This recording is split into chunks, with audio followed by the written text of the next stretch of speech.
বড়সড় একটা ভ্লগ নিয়ে হাজির হয়ে গেলাম।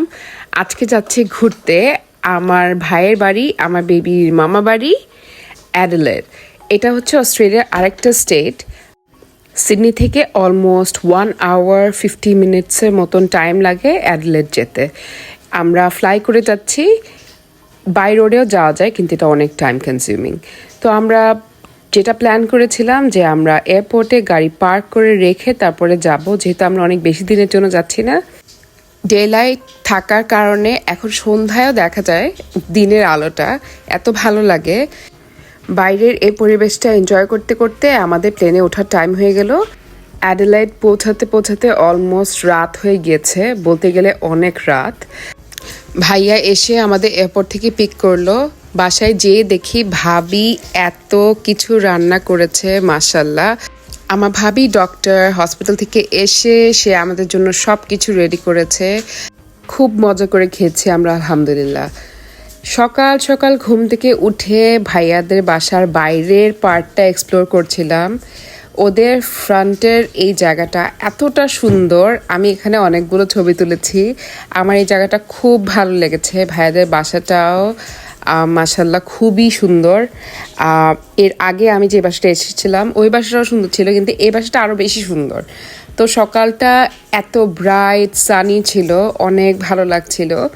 ব্যাকইয়ার্ড থেকে দেখছিলাম ভাইয়াদের বাসা থেকে একদম ডিরেক্ট পাহাড় দেখা যায়। এটাকে মনে হয় অ্যাডিলেড হিলস বলে। যা সুন্দর, অনেক ভালো লাগছিল দেখে। দেখো আমি যে ফিঙ্গার দিয়ে পয়েন্ট আউট করছি, বাসাটার এত কাছে মাউন্টেন, খুবই ভালো লাগছিল। আর দেখি ভাবি একদম দেশীয় সব ব্রেকফাস্ট নিয়ে হাজির। আমরা খুবই মজা করে ব্রেকফাস্ট করে বাসা থেকে বেরোয় গেলাম অ্যাডিলেড কিছুটা এক্সপ্লোর করব। খুবই কম টাইমের জন্য আসা, চলো দেখি কোথায় কোথায় ঘুরলাম আমরা। ফার্স্ট যে জায়গাটা আমরা গিয়েছিলাম এই জায়গাটাকে বলে হুইসপারিং ওয়াল। এখানে জিনিসটা এত ইন্টারেস্টিং ছিল, আমি অনেক অনেক জায়গায় গেছি কিন্তু এরকম কোনো জায়গায় আমি এর আগে যাইনি। এই প্লেসটা পুরো একটা ড্যামের মতন, একটা সাইড পুরো পাহাড়, এত গাছ শেষ হবে না দেখে, আরেকটা সাইডে পানি, অদ্ভুত সুন্দর। আমি হেঁটে পুরো জায়গাটা এক্সপ্লোর করেছি। ন্যাচারালি এত সুন্দর, ইভেন অ্যাডিলেডও খুবই খুবই সুন্দর। অস্ট্রেলিয়ার এটাই একটা যে এই দেশটা আল্লাহ খুব ন্যাচারালি ব্লেসড করেছে। তো এটার রহস্যটা হচ্ছে তুমি এক সাইডে কান দিয়ে রাখবে, অনেক দূরে একদম লাস্ট মাথায় যারা দাঁড়িয়ে থাকবে তারা ওইখানটা থেকে তোমার সব কথা শুনতে পারবে। দেখো এই মানুষগুলো এখানে দাঁড়িয়ে আছে, ওই যে দূরে দেখা যাচ্ছে ওখানে তাদের ফ্যামিলি মেম্বারদের পাঠিয়েছে, ওই দূর থেকে কথা বলছে অ্যান্ড এ সাইডে শোনা যাচ্ছে। চলো এবার দেখি আমরা কি কথা বলেছিলাম। হ্যালো, আমি তোমাদের মিস করছি। কি মজার না জিনিসটা। তো এই পুরো জায়গাটা হেঁটে আমি এখানে এসেছি। আমি আর ভাবি বেসিক্যালি হেঁটে হেঁটে লাস্ট পর্যন্ত আসলাম। অ্যান্ড লেজি তারা দুইজন ওখানে দাঁড়িয়ে শুনেছে আমাদের কথা, আমাদের বেবিও শুনছিল। আর এই পুরো জায়গাটার অদ্ভুত সৌন্দর্যটা দেখছিলাম, এত ভালো লাগছিল। একটা জায়গায় কত উঁচু পাহাড়, আরেকটা সাইডে একদম মন ঠান্ডা পানি। আর ওয়েদারটা এখন এত সুন্দর, তোমার সারা দিন ঘুরতে ভালো লাগবে। অনেক গরমও না, অনেক ঠান্ডাও না, কিন্তু খুব সুদিং একটা বাতাস থাকে বাইরে, খুবই সুন্দর। এবছর আমাদের অ্যানিভার্সারির সময় আমরা সিডনি থেকে কিছুটা দূরে একটা জায়গায় গিয়েছিলাম, হান্টার ভ্যালি। ওই জায়গাটার সাথে অনেকটা সিমিলারিটি পেয়েছি এইখানে অনেকটা পথ জুড়ে এরকম ওয়াইনারিজ ছিল ওইখানটার মতনই। তো আমরা নিয়ার বাই আরেকটা স্পটে গেলাম, এখানটাতে ছিল ল্যাভেন্ডার গার্ডেন। এতটা সুদিং একটা স্পট বলার বাইরে, ল্যাভেন্ডার দিয়ে বানানো এত কিছু ছিল এই জায়গাটায়। তো সব কিছু ঘুরে ঘুরে আমার এক্সপ্লোর করা ডান। সোপ থেকে শুরু করে অনেক ধরনের অয়েল, পারফিউম, ওরা কি না বানিয়েছে।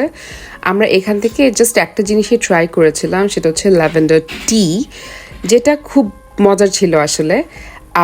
অন্যরকম একটা টেস্ট ছিল, ওরকম খুব টেস্টি কিছু না, বাট প্রতিটা জিনিসেই ডিফারেন্ট একটা ফ্লেভার থাকে, তো ওইটাই মনে হলো আমার। সবচেয়ে সুন্দর ব্যাপারটা দেখো কি ছিল, ওরা ল্যাভেন্ডারের সাথে ম্যাচ করে ইভেন টেডি বা অন্য যত কিছু ছিল সব রেখেছে।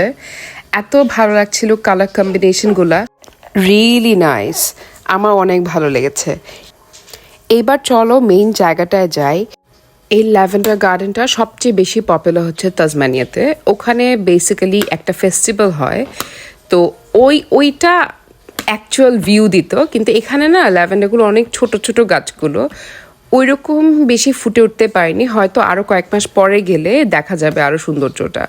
কিন্তু ওভারঅল দেখতে খুব ভালো লাগছিল, কারণ অনেক বড় একটা জায়গা নিয়ে করেছে এই ফার্মটা, যেটা আসলে খুবই সুন্দর ছিল। আর পুরোটায় ডিফারেন্ট ডিফারেন্ট গাছ ছিল, তো আবার ল্যাভেন্ডারও ছিল, দেখতে ভালো লেগেছে। আর জায়গায় জায়গায় ওরা না ডিফারেন্ট টাইপের প্রপ দিয়ে রেখেছে যেন মানুষ অনেক ছবি তুলতে পারে, তো এই জন্য আসলে ভালো ছিল। নেক্সট যে জায়গাটায় গিয়েছিলাম, এই জায়গাটার নাম আমি দিয়েছি রাজার বাড়ি। এটা না একদম রাজার বাড়ির মতনই দেখতে। ওখান থেকে এত সুন্দর ভিউ, চারিদিকে শুধু গাছ আর গাছ, লম্বা একটা পথ হেঁটে একদম উপরে ওঠা। আমি জানি না তোমরা কে কে সোনারগাঁতে গিয়েছো, ওখানে যে পানাম সিটিটা আছে একদম ওই জায়গাটার মতন। পুরনো আমলের এরকম বিল্ডিং, সব আগের যুগের জিনিস, মনে হয় যে এটা রাজার বাড়ি।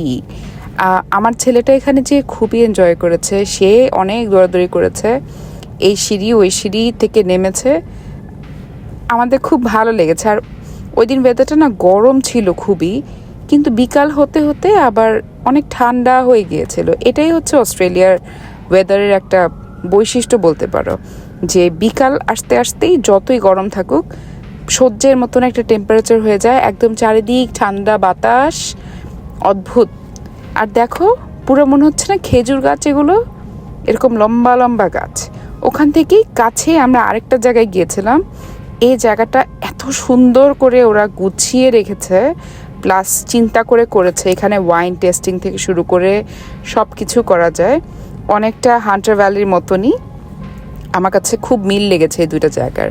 তো এখানটাও আমার খুব ভালো লেগেছে, খুবই অর্গানাইজ, খুব ক্লিন নিট, খুব সুন্দর একটা জায়গা।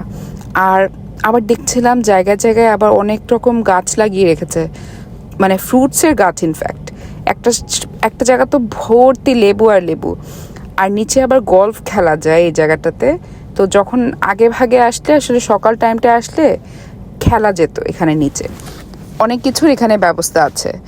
তো এই জায়গাটা আমার কাছে কিছুটা ওইরকম ওই যে প্যালেস টাইপের একটা ভাইব দিয়েছে, যে হ্যাঁ একদম রাজারা থাকে, প্রাসাদ ওইরকম স্টাইলের।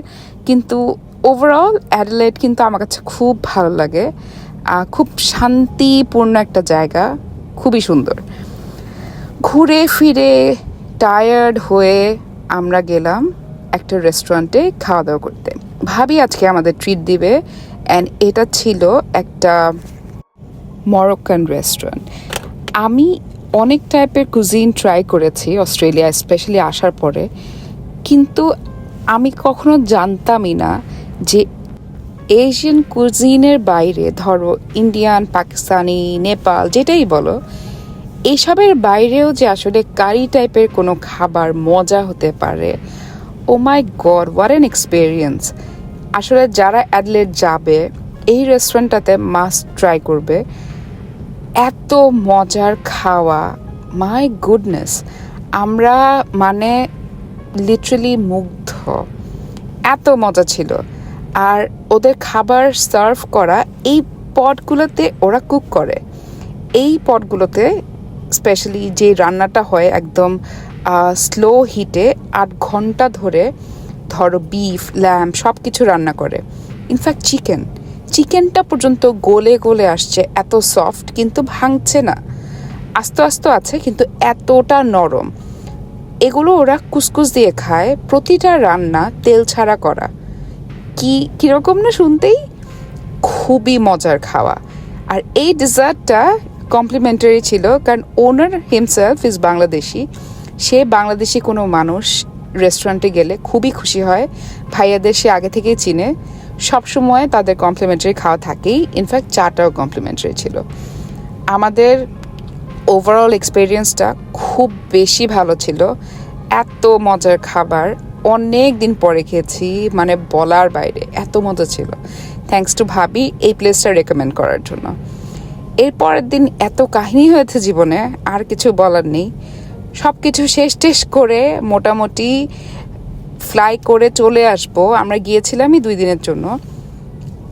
আসার আগে মনে হলো যে না, একটা বিচে না গেলে আসলে এই ঘোরাটা কমপ্লিট হবে না, কারণ Australia is all about bitches. তো যাই হোক, আমরা এখানে একটা খুব সুন্দর একটা জায়গায় গিয়েছিলাম সমুদ্র দেখতে। এটা এয়ারপোর্টে খুব কাছে। অ্যাডিলেডের সমুদ্রটাও না একটু ডিফারেন্ট সিডনি থেকে, একদম স্বচ্ছ পানি, দূর দূর পর্যন্ত দেখতে পাবে। খুবই খুবই সুন্দর এই জায়গাটা। আমি এর আগে যখন এসেছিলাম অ্যাডিলেড, তখন আমি এখানে এসেছিলাম, কিন্তু ওই টাইমটা না সন্ধ্যা রাত টাইপের ছিল, যে কারণে আমি না এতটা সুন্দর যে এই জায়গাটা বুঝিনি। এইবার যে এত ভালো লাগলো, উফ আল্লাহ আল্লাহ, দুনিয়াটা কত সুন্দর বানিয়েছে আলহামদুলিল্লাহ। দেখার জন্য কত কিছু আমাদের দিয়েছে আল্লাহ। অনেক মানুষ ছিল না, মোটামুটি খালি ছিল। আর যেহেতু একটু একটু গরম, সবাই আসলে বিচে আসতে পছন্দ করে এই সময়টা। স্পেশালি সামারের টাইমে অস্ট্রেলিয়াতে ঘুরে খুব মজা পাওয়া যায়, কারণ ওয়েদারটাই এরকম, ঘুরে খুব খুব ভালো লাগে। আমাদের আবার অলওয়েজ বৃষ্টি হয় না, খুব সুন্দর ওয়েদার থাকে, সানি থাকে, অনেক লং ডে টাইমটা থাকে, 8টা 8:30টার দিকে যে রাত হয়, তো ঘুরে খুব মজা। এই জায়গাটা আমাদের অনেক ভালো লেগেছে। আমরা এখানে মোটামুটি বিকালটা কাটিয়েছি, সবাই মিলে আইসক্রিম খেয়েছি, গল্প করেছি, অ্যান্ড এখান থেকেই আমরা আমাদের এয়ারপোর্টের উদ্দেশ্যে রওনা হব। এখানটায় অনেকটা সময়, এর আগে আমি যখন এসেছিলাম তখন আমি দেখেছি এই জায়গাটায় ফুল এই মাঠটা নিয়ে মেলা হয়। এত সুন্দর মেলা, এখানে অনেক টাইপের রাইডস থাকে, বাচ্চারা যে কত কিছু করে। দেখো, আমাদের মনে হয় আমাদের দেশের বাচ্চারাই দুষ্ট, এদের জাস্ট দেখো এরা কতটা দুষ্ট হতে পারে। আমি জাস্ট তাকে দেখছিলাম আর একে একে হাসছিলাম। ঘোরাঘুরি শেষ, বাড়ি যাওয়ার পালা। দেখতে দেখতে সময় কিভাবে চলে গেল নিজেও জানি না। আলহামদুলিল্লাহ 2 দিন অনেক ভালো একটা সময় কেটেছে। এখন বাসায় চলে যাব। মনটা খারাপ লাগছে, কিন্তু আবার ভালো লাগছে, খুব ভালো এক্সপিরিয়েন্স নিয়ে যাচ্ছি। আবার ইনশাল্লাহ কোনো একটা সময় একটু টাইম নিয়ে অ্যাডিলেড আসবো, যেন একটু ঘুরে দেখতে পারি। এবার আসলে খুব শর্ট টাইমে আসা হয়েছে, বেশি একটা এক্সপ্লোর করতে পারিনি, বাট আবার আসবো ইনশাল্লাহ। সবার আমার ব্লগটা কেমন লাগলো আমাকে অবশ্যই একটা কমেন্ট করে জানাবে।